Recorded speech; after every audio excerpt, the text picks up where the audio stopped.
So 70%, as you rightly said, that the Nexon EV is already 70% of the total EV cars that is getting sold in the country. This is the most affordable EV now, priced at 11.99, and there are roughly 400,000 buyers who buy sedan every year. So this opens completely a new segment in a very fragmented market in India that you see. On top of that, there's a category which is only looking for electric vehicles, and this takes electric vehicles to the next level of affordability. So I believe that just like Nexon EV, which has surprised us with the volumes that it has attained, and the last 2 to 3 months we have been seeing that it is nearly touching the bookings of Nexon Diesel. There's a huge traction that one is seeing in the electric vehicle space, and Tigor EV is going to just add to that, traction that we are seeing in the EV market. So I have great hopes from this product. But before I come to the Tigor EV, you have gotten me excited by the statement that it's matching the diesel. Can you give us a sense of how much the Nexon EV is doing at this point of time? So that's why I'm saying the demand is touching that of Nexon Diesel, and it has happened just in the last 2 to 3 months. What we were really getting as bookings immediately after the launch of Nexon EV, if it was X, today what you are getting is nearly 7 times of that. And in the last 2 to 3 months, I would say it has increased by 2 to 3 times from a booking perspective. Now, because of this steep ramp up in the bookings, we have not been able to do the supply side, aligning to that kind of a demand ramp up. So what you see today are the supply figures, but from a demand perspective, if you see, Nexon Diesel sells roughly 2,000 a month, and we are clearly seeing that Nexon EV is gravitating towards those levels. So which is a very deep penetration. Nexon itself is a very successful model. Last month we sold more than 10,000. So you're already seeing it is reaching a penetration level of that, that level from a demand perspective. As they normally say, when the elder brother is doing well, that the lower one has a lot of expectations on them, and this is going to happen to the Tigor EV. What's your expectations now? Do you think that Tigor EV will also do as good as the Tata Nexon EV has done?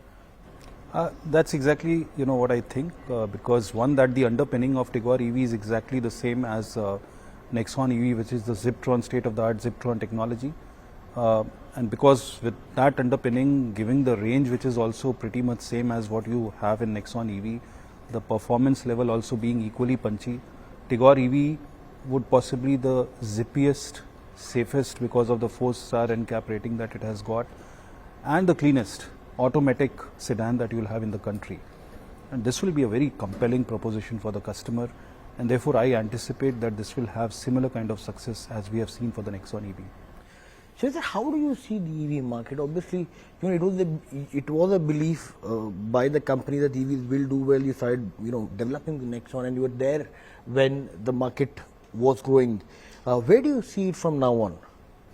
See, just as a reference, what I talked about Nexon in terms of the demand growth that you have seen. Typically, you would see that any car that you launch, you will get a very exciting phase in terms of bookings and all, and then it wanes down and comes to a steady state demand.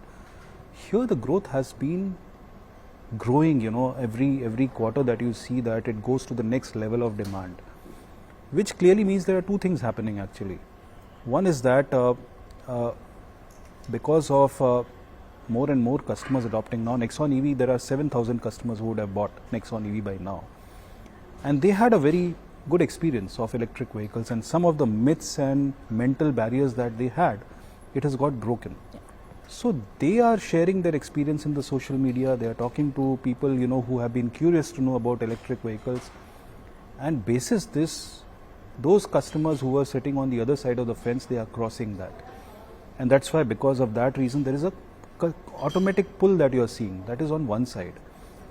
On the other side, you are seeing that state governments are also adding to this wind which is in favor of EVs by giving additional incentives on top of the central incentive. So there is in general a great traction that you are seeing because of these 2 reasons, and therefore I see that while there is a pull which is getting generated, there's one factor that still needs to really play out in a manner that it gives greater comfort to the customers, the charging infrastructure. Yes, right?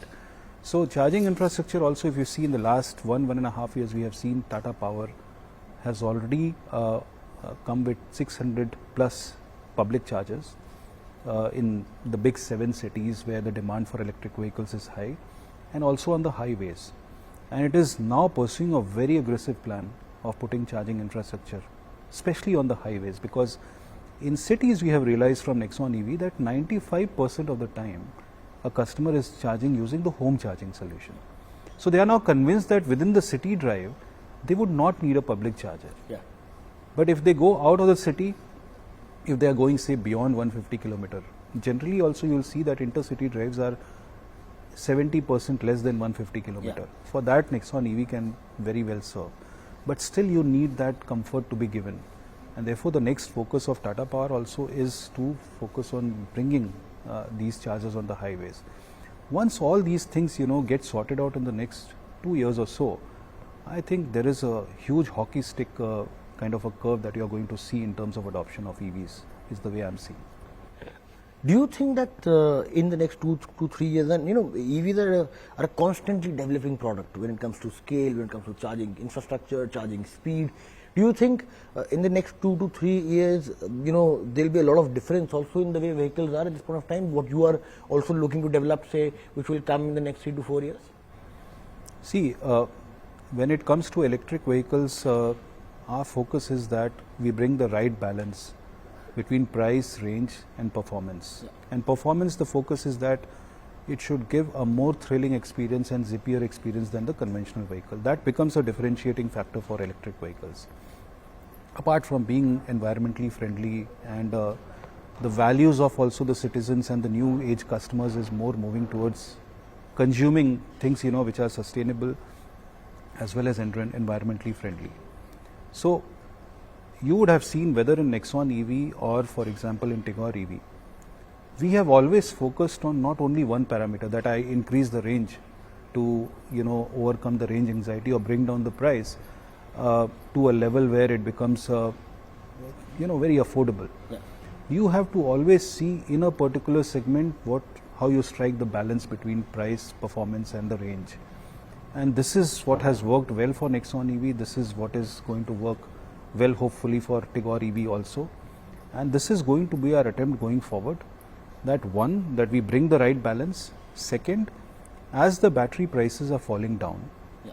right, we give more range options and we make some more affordable EVs going forward, because it opens possibilities of gravitating towards more affordable EVs, and that is the pathway that we are pursuing as far as our future electric vehicles are concerned. Can you give us a pipeline of what will be in the store for the next 3 to 5 years when it comes to the EV market from Tata Motors? So we have, our chairman has already announced in the AGM that we will be coming with 10 products. And these 10 products, the focus will be on bringing products which are of different body styles. This is the second body style that you have seen. Getting into more affordable segments, giving different range options to the customers, because somebody would have a requirement of a lesser range but they are looking for a more affordable EV. Somebody is looking for a higher range and is ready to pay more. So all those kind of options is what we are going to see in the future, as the whole price evolution on the battery side is also going to come. And as also you will see that we will also come with products with an adapted architecture which can accommodate more battery to give higher range. And slowly as the thing transition, we will also go to native EVs going forward. So till this point of time, what we have seen is we have seen vehicles which are there in the IEC market and an EV version of that. Can we in the coming years say specifically design vehicles, chassis, platforms for EV development? So we are taking, I would say a 3-level approach, and the work will be on for all at any stage. One is the immediate conversion, because that gives you rapidity, that gives you, at this stage conversion makes the most sense, because you cannot give a very big battery pack today, otherwise you will go out of whack in terms of price, right? The price premium that a customer will have to pay, and therefore a conversion product is able to accommodate that level of battery packing. And you have seen it being done very effectively in these 2 models that we have launched. Going forward, as the battery prices will come down, you will be able to give more battery pack. And for that, our strategy would be certain adaptations in our current architecture so that it is more electric ready. and you will see series of products which might come there. We also know that after 5-6 years down the line, when you are able to give even more battery pack, which is the strength of a skateboard or a born EV, at that point in time, those kind of products will make sense. If today you launch those products, you will not utilize the full power of what a native EV will be able to offer to the customers, because if you bring more battery pack into a native EV, which is the strength, and that's the reason why you would do that, you will not be in the cost budget. So this is where we are going to work on all three elements. Before I let you go, I have to get your sense on the other IEC market. One, how is the commodity prices looking, and do you think we'll have to take one more price increase before the festive season, the way it's working out? So commodity prices has been on an increase, and we have already seen about 9% increase in the last one and a half years, which has really hit the bottom line for the auto companies. We have already taken 2 increases, right? And I cannot rule out a possibility of an additional increase going forward. But right now, we don't have anything which is immediate or something which is going to come in the coming weeks. But we'll take a call on that, and we'll. Last question before I let you go. How do you look at this festive? Because this is an interesting festive season. Generally, we're talking about demand. This time, more than demand, we're speaking about supply. How much can we make for the customers because there's a pent-up demand? How do you see this festive season going forward? What will be the bigger challenge? Demand, supply, and what kind of growth levels are we talking about? So, from a demand perspective, I'm more confident that this is going to be good, right? In the festive season, we got a flavor of that in August itself. Onam and all has been good. It has not been as good as what it was in FY19, but still it has been good despite all the challenges that Kerala has seen, right? And therefore, I'm confident in terms of demand that the festive season is going to be strong. On the supply side, the only term I can use is uncertain, and a very precarious situation that we are seeing.